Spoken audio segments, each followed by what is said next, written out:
जय श्रीराम. नमस्कार भाविक श्रोते हो. अशा तऱ्हेने सर्व लंका पेटून सगळ्या राक्षसांवर दहशत बसवून राक्षसांच्या मनोबळाचे खच्चीकरण करून हनुमंतरायांनी विशाल रूप धारण करून त्या समुद्रावरून उड्डाण केले, ते लंकेहून परत किष्किंधेकडे येण्यासाठी. हनुमंतरायांच्या चेहऱ्यावर आनंद दिसत होता. काम फत्ते झाले होते. सीतामातेचा शोध लागला होता आणि आता हनुमंतरायांबरोबर असलेले सर्व वानर जे समुद्रकिनारी थांबले होते ते सर्व हनुमंतरायांची अतिशय आतुरतेने वाट बघत त्या समुद्रकिनाऱ्यावर बसलेले होते. आणि ह्या सर्वांची हनुमंतराय आणि त्यांच्याबरोबर असलेले सर्व वानरांची वाट बघत सुग्रीव आणि राम प्रभू आणि लक्ष्मण किष्किंधेमध्ये बसून वाट बघत होते. आणि इथे नल नील जांबुवंत विचार करत होते की 100 योजन समुद्र पार करणे आणि त्या रावणाच्या लंकेत जाऊन सीतामातेचा शोध घेणं ही साधी गोष्ट नव्हे. पण त्यांच्या मनात ठाम विश्वास होता की हनुमंतराय हे काम नक्की फत्ते करणार. रोज त्या आकाशाकडे टक लावून पाहत असत.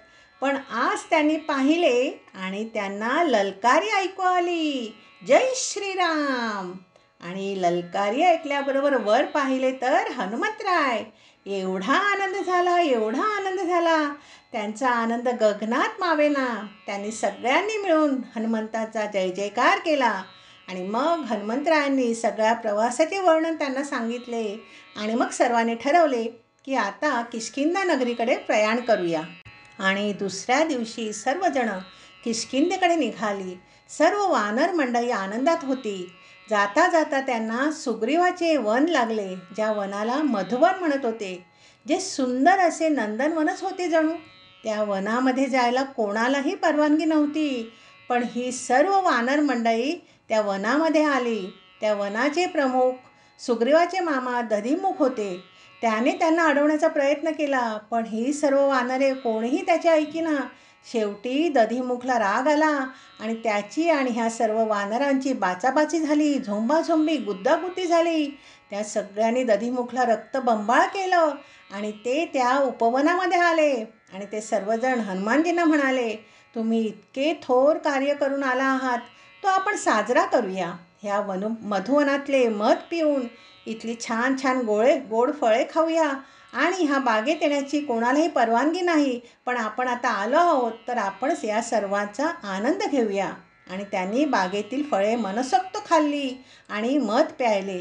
आणि इथे दधिमुख सुग्रीवाजवळ आला आणि त्यांना सांगितले, महाराज, आपल्या मधुवनामध्ये सर्व वानर मंडळी नल नील हनुमंत जांबुवंत सर्व जबरदस्तीने गेली आहेत. तेव्हा सुग्रीव म्हणाला, काही हरकत नाही. ज्या अर्थी ते सर्वजण वनात जाऊन आनंदाने फळे खात आहेत, याचा अर्थ हनुमंतरायाने सीतेचा शोध लावला आहे आणि त्या आनंदातच ते सर्वजण बागेत जाऊन फळे खात आहेत. खाऊ दे त्यांना. अशा हजारो बागा आपण परत निर्माण करू शकतो. पण आता तू पटकन जा आणि हनुमंतांना इथे लवकर येण्यास सांग. आणि दधिमुख परत आला आणि त्याने हनुमंतरायांना विनवणी केली आणि सांगितले की रामप्रभू आणि सुग्रीव तुमची वाट पाहत आहेत आणि तुम्हाला ताबडतोब येण्यास सांगितले आहे. आणि सर्व वानर मंडळी यथेच्छ फळे खाऊन झालीच होती. ताबडतोब निघाली आणि सुग्रीव आणि प्रभू श्रीराम आणि लक्ष्मण यांना भेटायला आली. सर्वांनी रामप्रभूंचे दर्शन घेतले.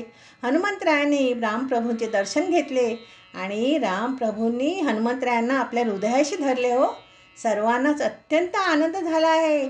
मग तिथे असलेल्या सर्वांना हनुमंतरायांनी सर्व कथा, म्हणजेच कशा प्रकारे समुद्र प्रवास केला व कशा प्रकारे सीतामातेचा शोध लावला, ही सर्व हकीकत सर्वांना सांगितली. सर्वजण आनंदाने ऐकत होते.